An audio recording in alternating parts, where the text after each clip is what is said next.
Ladies and gentlemen, images of the recent horrors unleashed by the Islamic State have spread all over the world via YouTube and social media. Our cowardly political leaders deny that there is any justification in Islam for these acts. They say ISIS does not represent the true Islam, but nothing could be further from the truth.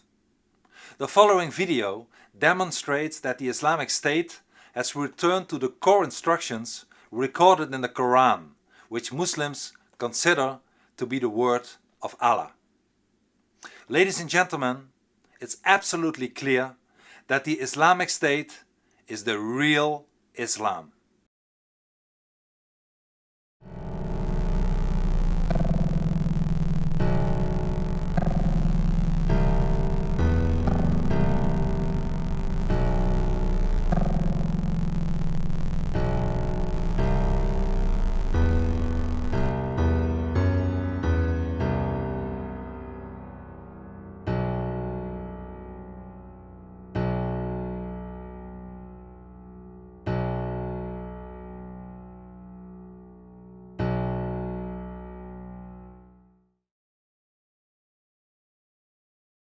Yeah, I think that it was more open, more unapologetic, more aggressive. And that's primarily because of the fact that the Islamic State considers itself to be the caliphate.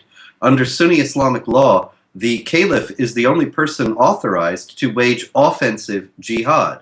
Not many people are aware of the fact that in the absence of the caliph, as has been the situation for the last 90 years, the only jihad that is permissible is defensive. And that's why when Osama bin Laden and others have explained why they do what they do, why they pulled off the 9/11 attacks and others, they always explain the attacks in terms of a long list of grievances. The kuffar did this, the infidels did that, the Jews did something else, and therefore it is necessary for us to strike back. The Islamic State has no such obligation because considering itself and styling itself the new caliphate, it has not only the right but the responsibility to wage jihad gratuitously against a non-Muslim entity. Es ist ein Video der Selbstdarstellung, ein Video, mit dem Propaganda betrieben werden soll, mit dem mobilisiert werden soll, mit dem rekrutiert werden soll, mit dem eine Art Weltherrschaftsanspruch gestellt werden soll. Ich glaube, dass es um eine neue Qualität in der islamischen Welt geht, denn die ISIS stellt sich eigentlich als eine der kompaktesten Kondensate der islamischen Weltanschauung und der islamischen Religion in der Geschichte des Islam überhaupt dar. Sie ist sozusagen archetypisch alles das, was den Islam ausmacht. This is purification jihad that's taken against the apostates, which is what they call the Shia, and against those who are Sunni but working with the government, whom they call hypocrites. So this murder and mayhem that's going on is for the purification of Islam. And this, once again, is pure Islam. One of the main objections we keep hearing from Western leaders and the media is that the Islamic State is killing Muslims, and therefore the Islamic State doesn't represent Islam. The assumption here is that Islam forbids the killing of Muslims in all circumstances, and that's just nonsense. According to Muhammad, there are 3 reasons to kill someone who has become a Muslim. At minute 16:19. Here they say they're hunting Rafidi. These are Shia Muslims. So therefore they call them apostates, rejectors, and so they're to be murdered. In Sunan an-Nasai 4062 we read, "The Messenger of Allah said, it is not permissible to shed the blood of a Muslim except in 3 cases, a man who commits adultery after having married, or one who kills intentionally, in which case he deserves retaliation, or one who apostatizes after having become a Muslim, in which case he deserves to be killed." So if you become a Muslim and you commit adultery, Muslims are supposed to kill you. If you become a Muslim and you kill one of your fellow Muslims without justification, Muslims are supposed to kill you. And if you become a Muslim and you apostatize, you leave the religion, Muslims are supposed to kill you. Now here we're at a tomb, And they go on, this is where some saint or imam is buried, and they're going to destroy all these. And they also point out to you that this is not some random violence. They give you the hadith, Bukhari, Abu Muslim, as to why these things should be destroyed. Es geht einerseits die Auseinandersetzung mit dem, was im Islam als Schirk bezeichnet wird, also mit denjenigen, die sozusagen beigesellen. Also da werden zunächst einmal die Schiiten angesprochen. There's a word you'll see in the subtitles, S-A-F-A-W-I. And what this means the Shia as opposed to the Sunni. They speak about apostates fleeing. What they mean here is that the Shia Muslims are fleeing. You need to know that you're looking at a Shia mosque here. And inside the Shia mosque, you see something that looks like a cage. That's the way it looks, a cell or something. But this is the tomb of a saint or an imam. And the Sunnis despise this because they say it is shirk. Es werden Sequenzen dargestellt, wo es darum geht, die Stadt Samarra, auch symbolisch in der Geschichte der Auseinandersetzung mit den Schiiten, zu zerstören. Samarra war eines der Zentren der safavidischen Dynastie, die eine schiitische, eine Simma-Schia-Dynastie war, die auch mit dem Osmanischen Reich lange in kriegerischer Auseinandersetzung gestanden sind. Und diese Stadt wird auf brutale Art und Weise zerstört. Sie wird sozusagen auch symbolisch dem Erdboden gleichgemacht. Auch alles das, was an sogenannten Heiligtümern in dieser Stadt sind, an Schreine und an Minareten. Das ist die eine Sequenz. Yes, the video made use of a number of terms that would be known to a Muslim who has studied his religion and are not easily translated by a single term in English. And for example, there was someplace toward the end of the video where the caliph, I believe, is speaking, and he says that victory is patience in Aqidah and Manhaj. Aqidah being creed, or the proper belief, that is, there's no God but Allah and Muhammad is his prophet, and Manhaj being the study of the Islamic texts in order to determine the truth. And so what he's saying is that our victory is precisely grounded in our fidelity to Islam, in nothing else. And this is something that is emphasized throughout the video in other ways as well. Es wird das gesamte Vokabular benutzt, das im Islam eine zentrale Bedeutung hat. Das Vokabular, wie gesagt, Schirk, der Muschrikiken und der Murtadun und sozusagen also der Ungläubigen, der Abtrünnigen, diejenigen, die aller etwas beigesellen und daher des Todes sind. Die Todesfolge ist die unmittelbare Konsequenz der Abtrünnigkeit und es wird exemplifiziert, was passiert, wenn man sozusagen nicht dem Imam untersteht und sich der wahren Lehre verschließt. Several times in the film you'll see this, well actually with the right hand. You need to notice this. This is, to use a technical term, a mudra, and it symbolizes Allah, who is one, Tawheed.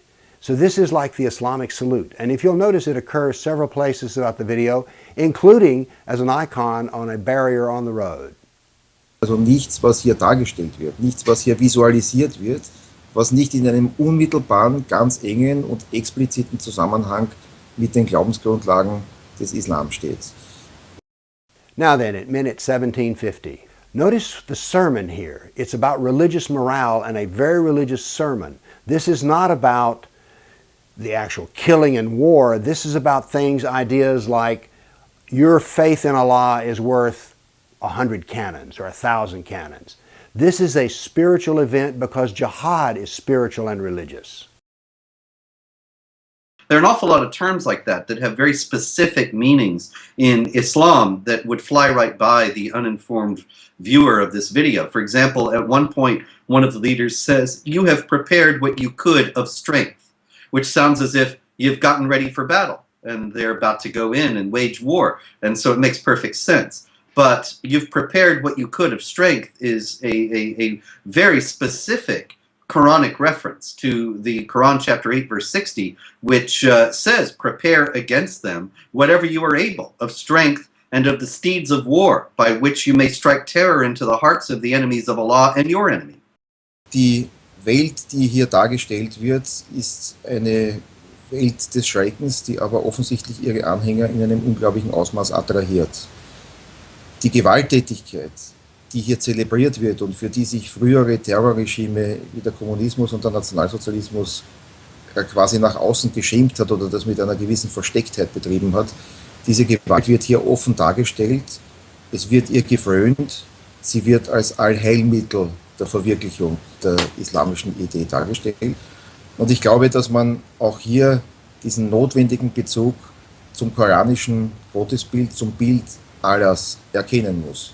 Wenn es in der Sure 3, 127 zum Beispiel heißt, ob Allah die Ungläubigen sofort zertreten wird, ob er ihnen noch einmal eine Gelegenheit zur Bekehrung gibt, um sie dann nachher zu zertreten und endgültig zu zerstören.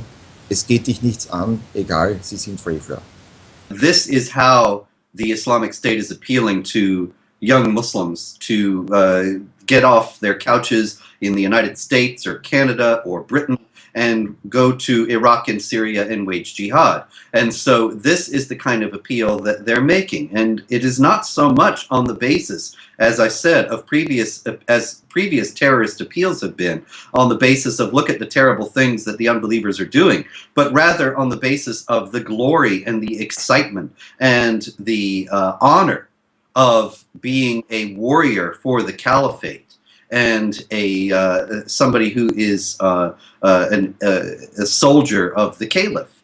And if you're knowledgeable about the Quran, then you can watch the thing and see how many Quranic references just fly by, which is a conscious, of course, decision by the leaders of the Islamic State to ground their appeal in the idea that this is proper obedience to Allah. This is the proper understanding of how to obey Allah. Abu Bakr launched what are called the apostate wars. Everyone had to be brought in line with Orthodox Islamic doctrine and practice. If you didn't stick to the fundamentals of Islam, Abu Bakr was coming to kill you. Es gibt im gesamten Koran nirgendwo einen Hinweis, der darauf hinauslaufen sollte, Gewalt zu domestizieren oder auch nur zu reglementieren, geschweige denn sie zu ächten. Gewalt ist die Ultima Ratio im Koran jedweder Art von Problemlösung. Und das tut ISIS in all ihren Sequenzen und in all ihren Auftrittsaktivitäten. ISIS ist sozusagen die Verkörperlichung der reinen Lehre und nichts weniger als das, was wir in den westlichen Medien immer wieder serviert bekommen, nämlich, dass sie eine Gruppe von Terroristen wären, die die Religion des Islam missbrauchen. Das Gegenteil ist der Fall. And what is the Islamic State doing? Exactly what Abu Bakr, Muhammad's closest companion and the first of the rightly guided caliphs, did. In fact, what was the war name selected by the new caliph of the Islamic State? Abu Bakr al-Baghdadi. He's the new Abu Bakr doing for the new caliphate what the original Abu Bakr did for the original caliphate. So when Western politicians and the media say that the Islamic State is going against Islam, they're saying that Abu Bakr and Muhammad's closest companions went against Islam. And no one who understands Islam would ever say that, because Muhammad himself declared that the greatest generation of Muslims was the first generation.